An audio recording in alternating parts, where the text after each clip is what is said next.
এজন্য আমার ভাইরা, কিসের এত অহংকার, কিসের এত দাপট? মালাকুল মউত যদি রাত্রিবেলা দরজা হাজির হয়ে যায়, কালকে আমার একদিন হয়ে যাবে, পরের দিন 2 দিন হয়ে যাবে। এজন্য সাবধান, মৃত্যুর জন্য প্রস্তুত নিয়ে নেন। দুনিয়ার সব কিছুর গ্যারান্টি আছে, মৃত্যুর কোনো গ্যারান্টি নাই। সব কিছুর গ্যারান্টি আছে, মৌতের কোনো গ্যারান্টি নাই। আমার ভাইরা, এই কালীগঞ্জের মুসলমান যুবক ভাইরা, বৃদ্ধ বাবাজিরা, এই 2টা গুণের 1 নাম্বার হচ্ছে ঈমান। আর ঈমান এটা প্রমাণ করতে হলে আমল দ্বারা প্রমাণ করতে হবে। মুখে শুধু ঈমানদার দাবি করলে হবে না। বান্দা ঈমানদার দাবি করে কিন্তু নামাজ পড়ে না। বান্দা ঈমানদার দাবি করে কিন্তু বান্দা সুদ খায়।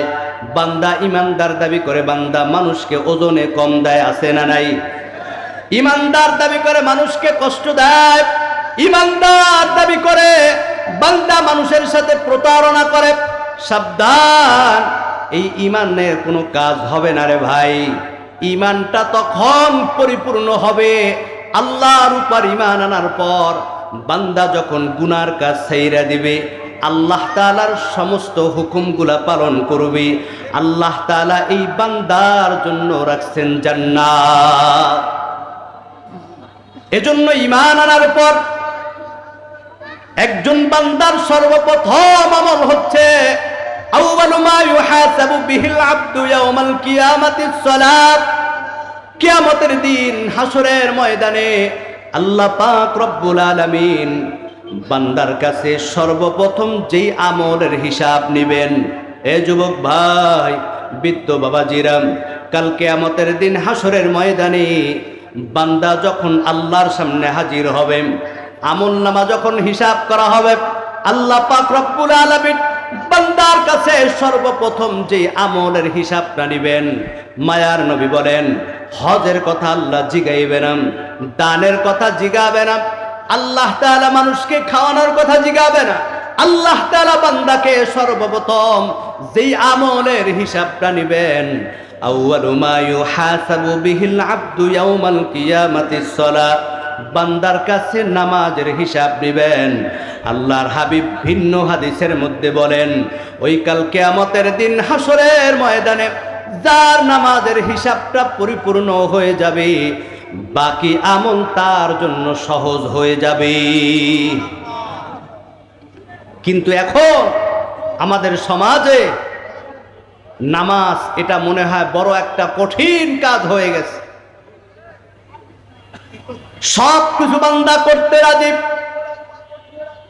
এ ভাইরা আমার, আল্লাহর হাবিব বলেন, আদ-দুনিয়া সিজনুল মুমিন ওয়া জান্নাতুল কাফির। এই দুনিয়াটা মুমিনদের জন্য জেলখানা, কাফেরদের জন্য বালাখানা। যারা মুমিন, যত কষ্ট হোক না কেন, যত বিপদের মধ্যে পড়ুক না কেন, যত মুসিবতের পড়ুক না কেন, এই মুমিন কখনো আল্লাহকে ভুলে না, সর্বপ্রথম আল্লাহর কাছে সাহায্য চায়। আর যারা দুনিয়াদার কাফের, যারা সারাদিন শুধু দুনিয়া আর দুনিয়া আর দুনিয়া, কিভাবে 2 টাকা লাভ করা যায়, কিভাবে 2 টাকা ইনকাম করা যায়, মানুষকে কিভাবে ঠকানো যায়, কিভাবে মানুষের সাথে প্রতারণা করা যায়, এই দুনিয়া যারা করে, এদের কাছে নামাজ বড় কঠিন। এজন্য আল্লাহর হাবিব বলেন, ঈমান শুধু আনলে হবে না, মুখে দাবি করলে হবে না, এটা কাজে প্রমাণ করতে হবে। কিভাবে প্রমাণ করবে? ওয়া আমিলুস সলিহাত, যারা আল্লাহ তাআলার হুকুম পালন করবে, সর্বশ্রেষ্ঠ আমল নামাজ।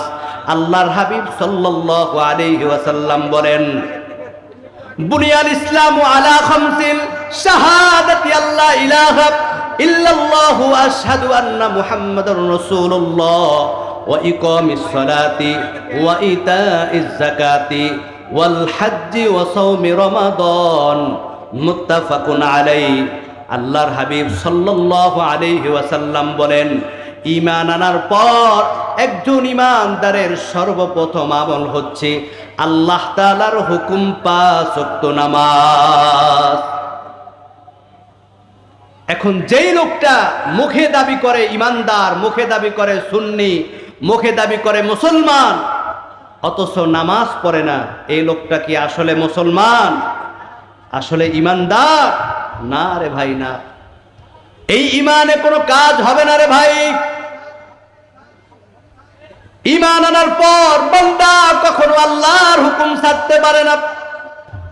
এজন্য আমার ভাইরা, ইমান আনার পর আল্লাহ পাক রব্বুল আলামিনের হুকুম 5 ওয়াক্ত নামাজ। কারণ কাল কিয়ামতের দিন সর্বপ্রথম আল্লাহ এই নামাজের হিসাব নিবেন। বান্দার নামাজ যদি পুরা হয়ে যায়, বাকি আমলও আল্লাহ বান্দার ভালো বলে গণ্য করে নিবেন। এজন্য আমার ভাইরা, দুনিয়াতে আসছি একদিন খালি হাতে যাব, আবার খালি হাতে, সাথে কিছুই যাবে না রে ভাই। পয়গম্বর যুলকারনাইন 2টা হাত বাহির কইরা যখন ঘুরাইতেছে শহরের মধ্যে, দুনিয়াদারেরা বলে, দেখ দেখ, সারা জীবন আমাদের কাছ থেকে ট্যাক্স নিছে, ভ্যাট নিছে, মৃত্যুর পর এখনো হাত 2টা বাহির করে চায়। আমার ভাইরা, বিজ্ঞ জ্ঞানী লোকেরা ডাক দিয়ে বলে, না না, এই বাদশার তো কোনো কিছুর অভাব নাই। বাদশা 2টা হাত বাহির কইরা বুঝাইতে চায়, আমি এত বড় ক্ষমতাধর সম্পদওয়ালা বাদশা হওয়ার পর আমি যখন 2টা হাতে খালি হাতে মালিকের দরবারে রওনা হইলাম, এ দুনিয়ার মানুষ রে, আমার মতো তোমাদের একদিন খালি হাতে কবরের যাত্রী হতে হবে। আল্লাহর কবরে যাওয়া লাগবে কি লাগবে না? এ ভাই, অন্ধকার ঘর, যে ঘরের মধ্যে আলো নাই, বাতি নাই, সাথী নাই, বিছানা নাই, যেই ঘরের মধ্যে যে একবার যায় আর কোনোদিন ফিরে আসে না রে ভাই।